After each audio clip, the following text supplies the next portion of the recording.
Hello students, I am Praful Shandilya, UPSC mentor. अभी हम UPSC यानी के जो आईएएस के एग्जामिनेशन है उसके मेन एग्जाम की इंग्लिश देखते हैं, जो कंपलसरी इंग्लिश लैंग्वेज का पेपर होता है। पिछले साल का 2021 का पेपर देखते हैं हम। इसमें एक क्वेश्चन है, मच दो I wanted I could not reach हर। इसमें हमको क्या करना, हाउएवर माने फिर भी, यद्यपि, फिर भी का यूज करना है हमको। तो इसे मैं बहुत चाहता था फिर भी वहां उस तक नहीं पहुंच सका। तो इसमें आपको क्या करेंगे, मच दो आई वांटेड, मच दो I wanted however I could not reach हर। फिर भी उस तक नहीं पहुंच सका, यद्यपि मैं बहुत चाहता था फिर भी मैं उस तक नहीं पहुंच सका। एक और देखते हैं, as soon as the concert ended it began to rain। जैसे ही यह कार्यक्रम समाप्त हुआ वर्षा शुरू हो गई। इसमें हमको हार्डली का यूज करना है। हार्डली माने शायद ही, ठीक है। तो इसको कैसे यूज करते हैं हार्डली को, देखिए हम शुरू करते हैं हार्डली से। Hardly did the concert end. Hardly के साथ व्हेन का पेयर बनाना जरूरी रहता है। When it began to rain, ठीक है।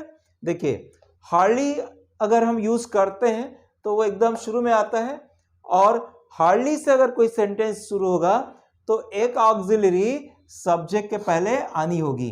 कॉन्सर्ट यहां सब्जेक्ट है, उसके पहले ऑक्सिलरी आनी होगी, और वो ऑक्सिलरी कौन सी होगी, जो टेंस में वो सेंटेंस है उस टेंस की ऑक्सिलरी होगी।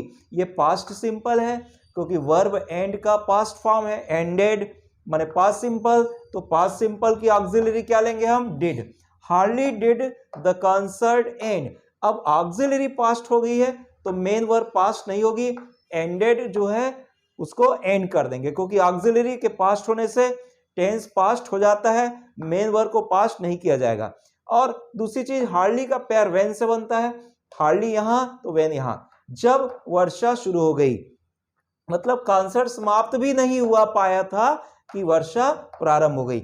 अब यहां देखिए इट सब्जेक्ट है, ये व्हेन तो कंजंक्शन का काम कर रहा है, इट सब्जेक्ट है।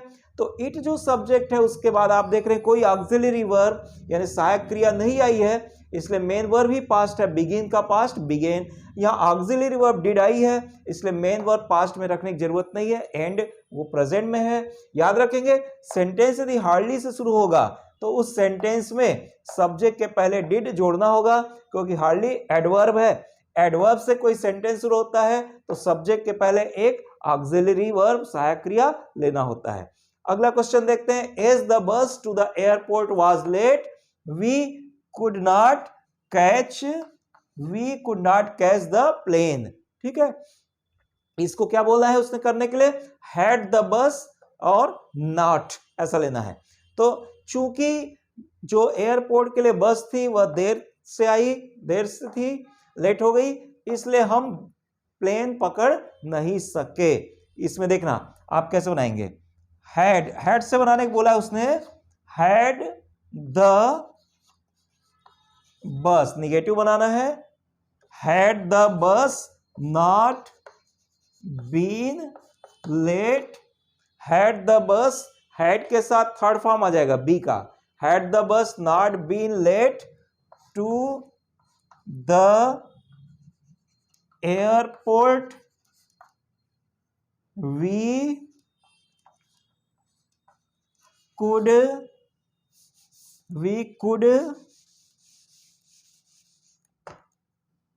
have caught the plane, ठीक है। देखिए had the bus not been late, यदि बस लेट नहीं होती एयरपोर्ट के लिए, we could have caught the plane, तो we हम प्लेन पकड़ लिए होते। देखिए हैड में मतलब यहां परफेक्ट टेंस आ गया, और परफेक्ट टेंस आ गया तो मेन वर्ब जो यहां पर क्या थी, वाज उसका थर्ड फॉर्म लग जाएगा बीन, तो पास्ट परफेक्ट। अब ये पास्ट परफेक्ट है कंडीशन, ये कंडीशनल सेंटेंस है, यदि ऐसा होता या यदि ऐसा नहीं होता तो ऐसा होता। यदि बस लेट नहीं होती, कंडीशन है, शर्त है, तो रिजल्ट ये होता, तो हम प्लेन पकड़ लिए होते। तो निगेटिव में बनाना है, इसलिए नॉट, लेकिन सेंटेंस की मीनिंग चेंज नहीं होनी चाहिए। चूंकि बस एयरपोर्ट पर देर से पहुंची इसलिए हम प्लेन नहीं पकड़ पाए, ठीक है। इसका यही मतलब है कि यदि बस लेट नहीं हुए रहती तो हम प्लेन पकड़ लिए होते। Had the bus not been late to the airport, we could have caught the plane। ध्यान रखेंगे, ये had परफेक्ट बना रहा है इसलिए बीन ले लिए। अब इसको भी हमको परफेक्ट करना पड़ेगा, ये परफेक्ट है तो ये भी परफेक्ट, तो could के साथ have, परफेक्ट बनाने के लिए मॉडल के साथ have आएगी, और मेन वर्ब का थर्ड फॉर्म, कैच का third form caught। Next question देखते हैं। He was so nervous that he could not perform well in the interview। वह इतना नर्वस था कि वह अच्छी तरीके से साक्षात्कार में अपना प्रदर्शन नहीं कर पाया, इतना वह नर्वस था। तो इसको क्या बोलेंगे, इसको उसने बोला है टू और टू के पेयर्स बनाना है। टू निगेटिव को बताता है, याद रखेंगे। वह इतना नर्वस था कि साक्षात्कार में अच्छा प्रदर्शन नहीं कर पाया, टू और टू से बनेगा ये। इसको कैसे बनाएंगे ये देखिए आप, he was too nervous, he was too nervous to perform well in the interview। ऐसा टू में ऑलरेडी नॉट हो जाता है, वह इतना नर्वस था कि परफॉर्म नहीं कर सका, और he was too nervous to perform well in the interview। ध्यान रखेंगे, he was too nervous मतलब इतना अधिक नर्वस था। यहां निगेटिव अर्थ निकलता है, भले नॉट नहीं है लेकिन निगेटिव अर्थ निकलता है कि वह अच्छी तरह इंटरव्यू में परफॉर्म नहीं कर सका। नहीं शब्द आएगा यहां, टू और टू ऑलरेडी निगेटिव माना जाता है। टू नर्वस टू परफॉर्म, ये पेयर बनता है ऐसा। I have never kept a pet as I don't enjoy their company. इसको क्या करना है, सिंस से शुरू करना है, सेंटेंस बोला है। मैं कभी भी एक पालतू जानवर नहीं रखता चूंकि मैं उनकी कंपनी को आनंद नहीं लेता। बिगिन विथ सिंस, सिंस से शुरू करना है, सिंस शुरू में आता है तो चूंकि अर्थ निकलता है। चूंकि मैं एंजॉय नहीं करता कंपनी इसलिए पालतू जानवर नहीं रखता। तो इसको कैसे बनाएंगे, सिंस से शुरू करेंगे यदि, तो since I don't enjoy the company, their company की जगह the company, since I don't enjoy the company I have never kept a pet। ठीक है, चूंकि मैं कंपनी इंजॉय नहीं करता इसलिए मैं कभी भी एक पेट नहीं रखता। I have never kept a pet as I don't enjoy their company। मैं कभी भी एक पेट पालतू जानवर नहीं रखता क्योंकि मैं उनकी कंपनी इंजॉय नहीं रखा हूं। तो चूंकि मैं एंजॉय नहीं करता, since I don't enjoy the company, चूंकि मैं ये कंपनी एंजॉय नहीं करता, I have never kept a pet, मैंने कभी भी एक पालतू जानवर नहीं रखा। सिंस से शुरू करने को बोला है, सिंस से शुरू में आएगा तो सिंस की मीनिंग होती है चूंकि, चूंकि ऐसा इसलिए ऐसा, ये रीजन को बताता है, चूंकि ऐसा इसलिए ऐसा। Next, they will enjoy the program, इसमें क्वेश्चन टैग बनाना है। क्वेश्चन टैग का मतलब ये होता है कि कोई स्टेटमेंट पर, अपने ही स्टेटमेंट पर क्वेश्चन पूछा जाए। तो स्टेटमेंट अगर पॉजिटिव है तो क्वेश्चन टैग निगेटिव होगा, स्टेटमेंट निगेटिव है तो क्वेश्चन टैग पॉजिटिव होगा। दोनों के टेंस सेम रहते हैं, ये जिस टेंस में है क्वेश्चन टैग भी उसी टेंस में रहेगा। अपने ही स्टेटमेंट पर अपना खुद से ही क्वेश्चन करना। They will enjoy the program, they will enjoy the program, ये फ्यूचर सिंपल टेंस है। क्वेश्चन टैग में ध्यान रखें वही ऑक्सिलरी आती है, सहायक क्रिया आती है जो उस सेंटेंस में दी गई है। तो ये क्या हो जाएगा,